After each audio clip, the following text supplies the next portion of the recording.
I apologize if the rain outside is super audible, but it's what we have today. Hi everyone, welcome back to my channel. I just finished reading The Handmaid's Tale by Margaret Atwood. It was my first Margaret Atwood book and I just am mind blown right now. I finished reading it about half an hour ago and I needed some time to collect my thoughts, but this book is very impactful. It's very relevant to today. I'm going to give you a short synopsis and then I'm going to ask those of you that still want to read it but haven't yet and don't want to be spoiled to leave. Although I would love for you to watch some of my other videos, you know, all those things, but it would be such a shame to read this book and be spoiled before reading it because it's very, very good. Let me see.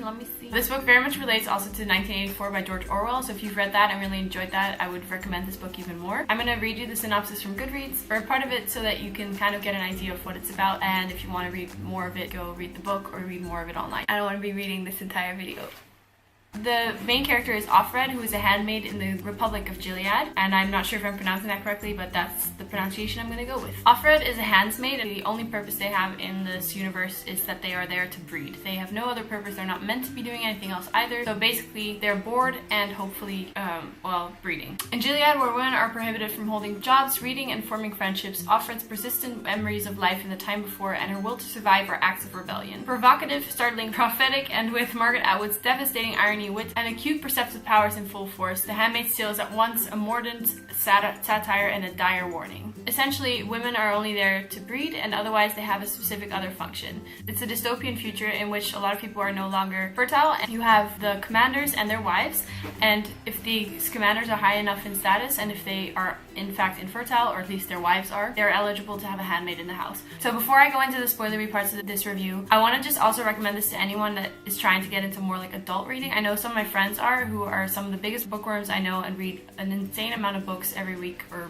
month, really. If you're really into young adult books or just dystopian futures or fantasy novels and would kind of like to start reading more adult books, I think this is a great one to start with. Although it's an adult novel technically, it does contain a lot of the same elements as fantasy and dystopian novels that I've read and that are more focused on young adults. Some of the themes in here, they may be a bit more vividly cruel and horrifying than some of the young adult books. What the main difference with this book is that it relates more to our modern day society. There's not really, well, there isn't any fantasy elements in that sense. There's no magic or anything like that. Right now, I think the main impact that it will have is that it makes you question the society that we live in today, which in a way is also kind of, you know, just scary and terrifying, but it is something that I think can start really interesting discussions with your friends or just with your parents or whoever you like talking to about books. Go read it, go borrow it from your library, get it if you want to and have the funds, and I would definitely say start reading it as soon as you can because this book, it was very gripping and just highly intriguing and great. Yes, I said it already. If you don't want to be spoiled, get out now and I will continue with my review. I'll hope to see you soon. Maybe come back to this review in the future when you've actually read the book and would like to hear my thoughts on it, and maybe we can have a discussion about your thoughts and opinions. Okay, so now for the spoilery part.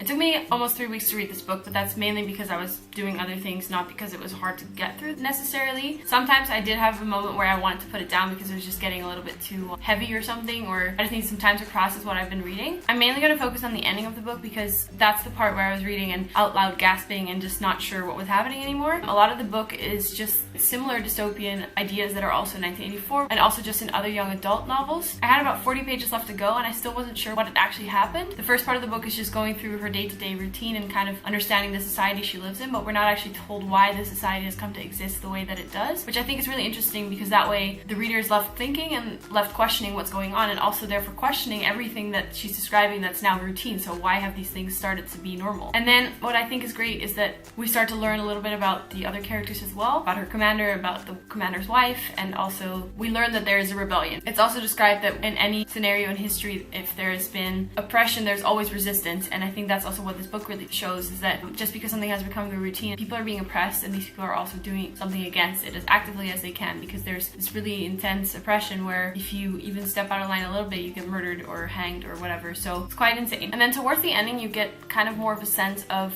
the real cruelty that's happening here, or not the real, like just the intensity of it. And our main character Offred, I thought it was a strange name. They go on groceries and they have to go in pairs, and then her partner is called Off Glen, and I didn't realize that Glen and Fred were actually the names, and then it's just of Fred and of Glen, until there's this thing called the salvagings, which I looked up the exact definition of salvaging, which just means like it's kind of the idea of saving someone, but here they're saving them from their sins, so they're being murdered for stepping out of line. One of the handmaids that's salvaged here is named Off Charles. of Charles. I can't say it. Oh my god.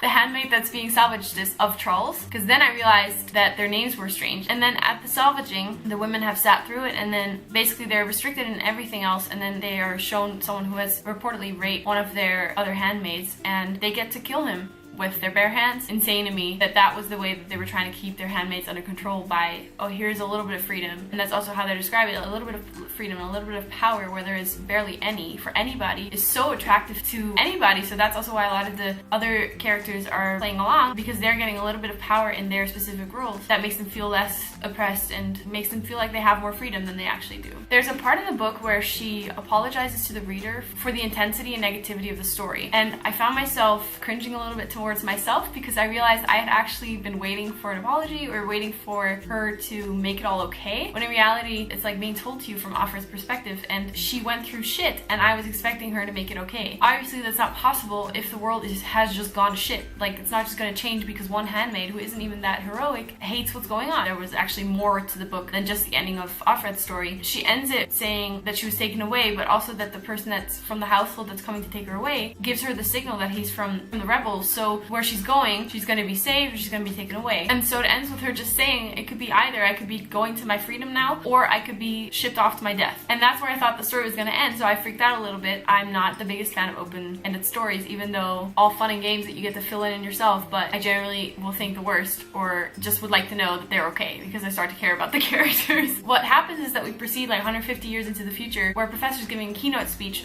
on this Gileadian history period, and he is a researcher of it all. What we learn, at least, is that the Gileadian period ends, that things have changed, and he in his keynote speech gives us a lot more information of what was actually going on. So things that we kind of suspected, he confirms or he denies. That's how it ends, and I thought that was a very, very smart way to end this book. I wasn't expecting it at all. It was quite new to me, and I am so glad I actually realized it was part of the book, because I thought for a second it was just the epilogue, even like while scanning that page, and then I realized no, I actually need to still read this, and that's when a lot more things were explained to me and I finally understood what was going on. If this was new to you and you actually read it, like, go back and make sure you read the ending, because maybe it's just me though, I might just have been stupid. If you watched all the way to the ending, thank you so much for watching. Let me know what you thought about the book in the comments, or send me a message or anything. Please like and subscribe. If there's any books that you really enjoy reading, please let me know, because I'm always looking for new book recommendations. Feel free to add me on Goodreads and all those things, and I will see you next week. Thank you so much for watching. Doei!